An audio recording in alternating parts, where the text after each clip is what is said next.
우리가 황교안이라던 장동혁을 능가하는 8명의 국힘의원들. 국회의원 개개인은 헌법기관이다. 최고법인 헌법 자체 규정에 따른 권한과 의무 수행하여 국가 사무를 담당하는 기관이다.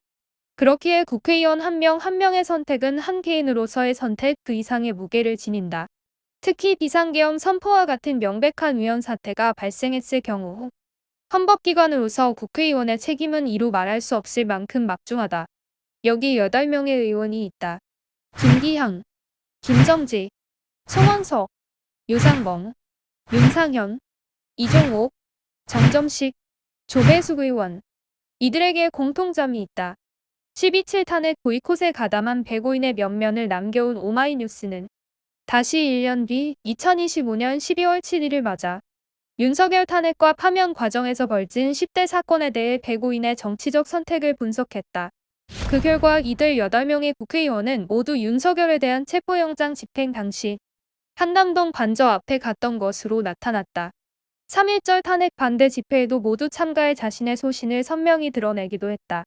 소신, 즉 자신이 생각한 바가 맞다는 굳은 믿음에 기반한 정치적 선택이다. 다음은 오마이뉴스가 꼽은 윤석열과 비상계엄에 관한 10대 사건에서 이들이 보여준 소신이다. 2024년 12월 4일 12.3 비상계엄 해제 요구 결의안 투표에 불참했다. 12월 10일 12.3 비상계엄 특검 수사 요구안에 반대했다. 12월 26일 헌법재판관 후보자 임명 동의안 표결에 불참했다. 2025년 1월 6일 윤석열 체포영장 집행 당시 한남동 관저 앞 집결에 참가했다. 1월 15일 윤석열 체포영장 집행 당시 한남동 관저 앞 집결에 참가했다. 2월 17일 헌법재판소 항의 방문에 참가했다. 3월 1일 극우 세력의 3.1절 탄핵 반대 집회에 참가했다. 3월 12일 탄핵 심판 각하 촉구 탄원서에 이름 올렸다. 6월 5일 윤석열 전 대통령 내란 외환 특검에 반대했다. 7월 14일 윤상현 의원이 주최한 리셋코리아 발대식에 참가했다. 이들 8명은 윤석열을 지키기 위해 누구보다 앞장섰던 셈이다. 점수로 매기자면 10점 만점에 10점이었다.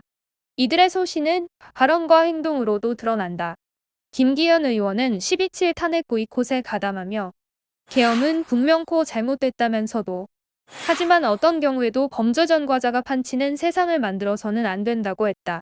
김정재 의원은 3월 탄핵안 찬성한 국민의힘 의원들 너무 부끄럽게 생각한다고 말했다. 윤석열에 대한 두 번째 탄핵안이 통과되기 전 의원총회에서 유상범 의원은 1997년 전두환 내란 사건 때 법원은 비상계엄을 고도의 통치라고 했다는 말도 했다고 한다고 한겨레는 전했다. 윤상현 의원 역시 고도의 통치 행위를 처벌할 수 없다. 국민의 여론에 따라서 탄핵하는 건 불복이라고 했다고 한다고 한겨레는 전했다. 송원석 의원은 윤석열 체포영장 집행 저지를 위해 관저 앞에 간 데 대해 우리 의원들 입장은 법치주의를 지키기 위해서 나갔던 것이라 말했다. 이종욱 의원은 3.1절 탄핵 반대 광화문 집회 연단에 올라 윤석열 대통령을 지키는 것이 우리 자손들의 미래를 지키는 것이라고 목소리를 높였다. 검사 임관 동기로 윤석열을 형이라 불렀다던 정점식 의원은 윤석열이 파면되자 탄핵에 찬성했던 의원들에 대한 조치를 공론화하자라고 요구했다고 한다. 조배숙 의원은 지난 1월 법제사법위원회에서 헌법재판소가 만약 위법을 한다면 주권자는 국민이다. 그러면 그때 그 국민이 저항권을 발동할 수밖에 없어요라고 말했다. 한남동 관저 앞에 한 번만 방문해서 혹은 윤상현 의원 주최 리셋코리아 발대식에 참석하지 않아서 간발의 차이로 10점을 놓친 의원도 있다. 강명구, 구자근, 권영진, 김상훈, 김석기, 김은혜, 김장경, 나경원, 박대출, 서천호, 이만희, 이인선, 정동관, 조지현 의원 등 총 14명이 그러하다. 강민국, 강승규, 김민정, 김승수, 박성민, 박성훈, 박수영, 박준태, 박충건, 성일종, 이철규, 장동혁 등 12명의 의원은 8점이다. 우리가 황교안이라던 장동혁 국민의힘 대표는 12.3 비상계엄 해제 요구 결의안 투표에 참석했고 리셋코리아 발대식에 불참했다. 이들 34명의 의원들이 22대 국회에 입성하며 했던 국회의원 선서 첫머리는 다음과 같다. 나는 헌법을 준수하고 국민의 자유와 공리의 증진 및 조국의 평화적 통일을 위하여 노력하며 국가이익을 우선으로 하여 국회의원의 직무를 양심에 따라 성실히 수행할 것을 국민 앞에 엄숙히 선서합니다. 그 의미가 무엇인지는 초선 비례대표 한지아 국민의힘 의원의 언어를 보면 명확해진다. 10대 사안에 대해 0점인 의원은 단 2명. 조경태 의원과 한지아 의원이다. 그중 한 의원의 정치적 선택과 언어에 주목했다. 2024년 12월 14일 윤석열 탄핵안이 통과되기 전 한 의원은 탄핵 찬성 입장을 공개적으로 밝혔다.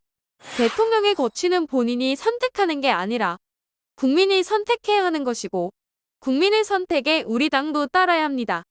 2024년 12월 12일 한재아 의원 SNS 탄핵 찬성 이유에 대해 그는 법치를 언급했다. 우리나라는 법치국가 아닙니까? 보수의 중요한 가치가 법치이기도 하고 또 저는 혼란기일수록 정도를 가야 한다고 생각합니다. 저는 보통의 상식에 기초해서 표결했습니다. 대통령이 헌법을 지키고 수호할 의지가 있는지를 본 거거든요. 2025년 1월 8일 SBS 라디오 2024년 12월 26일 헌법재판관 후보자 임명 동의안 표결에 참석한 것을 두고도 민생 안정을 가장 중심에 두고 표결에 임했다고 했다. 무엇보다 한 의원은 비상계엄에 대해 국민의힘 의원 전체가 사과해야 한다고 주장해왔다. 당대표가 우리가 황교안이라는 구호를 외치는 가운데 한 의원은 당내 소수의 소수였다. 12월 3일 한 의원은 자신의 페이스북에 사과문을 올렸다. 짧은 글이었다. 1년 전 오늘 비상계엄이 선포되었습니다. 12.3 비상계엄은 위헌위법적이었고 그런 비상계엄을 국민의힘에서 배출한 대통령이 선포했습니다. 국민 여러분, 대단히 죄송합니다. 어떠한 수식어와 변명 없이 깊은 사죄의 말씀을 드립니다.